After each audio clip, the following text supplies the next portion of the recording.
En el encabezamiento se señala, en primer lugar, el órgano al que se dirige la demanda. En segundo lugar, se identifica al demandante. En tercer lugar, se señala qué tipo de escrito se está dirigiendo al juzgado. En este caso, una demanda, pero también qué tipo de demanda se está interponiendo. Y por último, se identifica al demandado. El órgano judicial al que se dirige la demanda suele aparecer al principio del todo de la demanda en un texto centrado, en negrita y en mayúsculas, de modo que quede suficientemente destacado con solo echar un vistazo al documento. En el ámbito social, casi siempre la demanda se presentará al juzgado de lo social, pero hay que recordar que en algunos casos será competente para conocer de un proceso en la instancia el Tribunal Superior de Justicia, la Audiencia Nacional, básicamente. En el caso muy habitual de que en una misma circunscripción haya más de un juzgado de lo social, como sucede en Cádiz, por ejemplo, no podemos saber a qué juzgado será turnada nuestra demanda. Por lo tanto, lógicamente sería incorrecto poner al juzgado de lo social número 1, número 2, número 3 de Cádiz, porque no sabemos cuál va a ser el juzgado que efectivamente va a conocer de la demanda. En cambio, en escritos posteriores que se puedan plantear al juzgado cuando el proceso ya se ha iniciado, ya se habrá asignado un juzgado concreto para el conocimiento de la demanda, y aunque en esos escritos se suele seguir una estructura similar a la de la demanda, entonces ahí ya se identifica concretamente a qué juzgado nos referimos. Pero en este caso, como no lo podemos identificar, pues lo normal es añadir una fórmula de este tipo, la E más complicada, pero esta funciona bien, es suficiente, al juzgado de lo social de Cádiz, que por turno de reparto corresponda.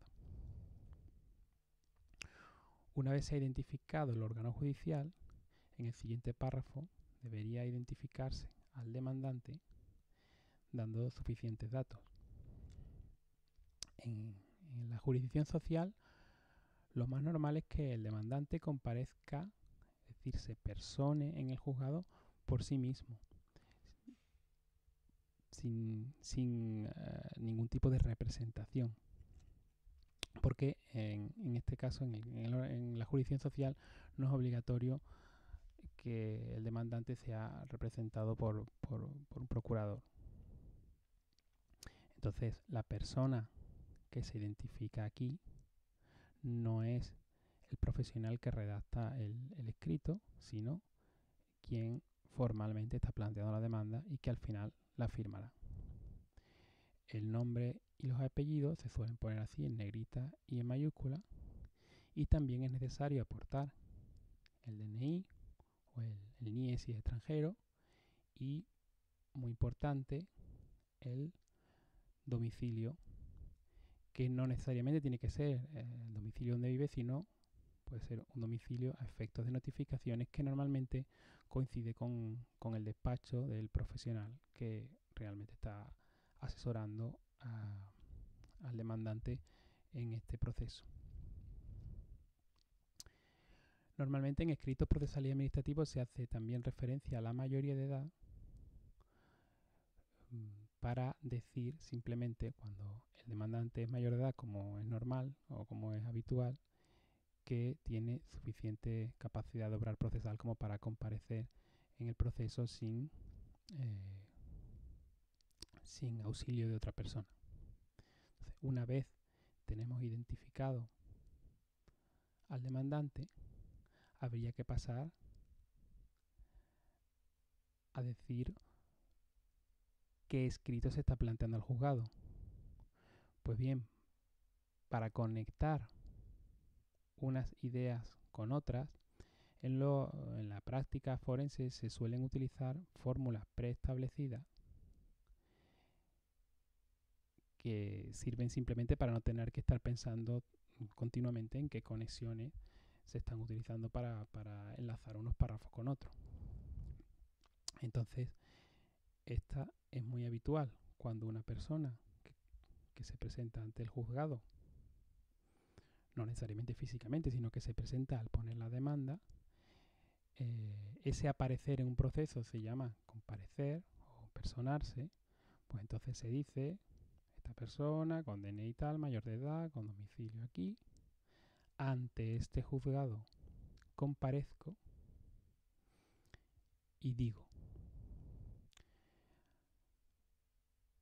Algunas veces se utilizan fórmulas más complicadas, como ante este juzgado comparezco y como mejor proceda en derecho digo, o ante este juzgado comparezco y como mejor proceda en derecho respetuosamente digo. Básicamente, como mejor proceda en derecho no significa nada en términos sustanciales, simplemente una frase hecha que, bueno, puede una especie de muletilla formal que ayuda a redactar, pero en este caso se ha optado por una fórmula más sencilla. Ante este juzgado comparezco y la palabra digo viene a decir que una vez que ya nos hemos presentado ante el juzgado, vamos a decir algo, vamos a hacer algo. Por eso este digo se plantea, se suele escribir en mayúsculas, simplemente para indicar que en el siguiente párrafo se va a decir qué es lo que se plantea ante el juzgado, que puede ser una demanda o puede ser otra cosa. Después de el digo,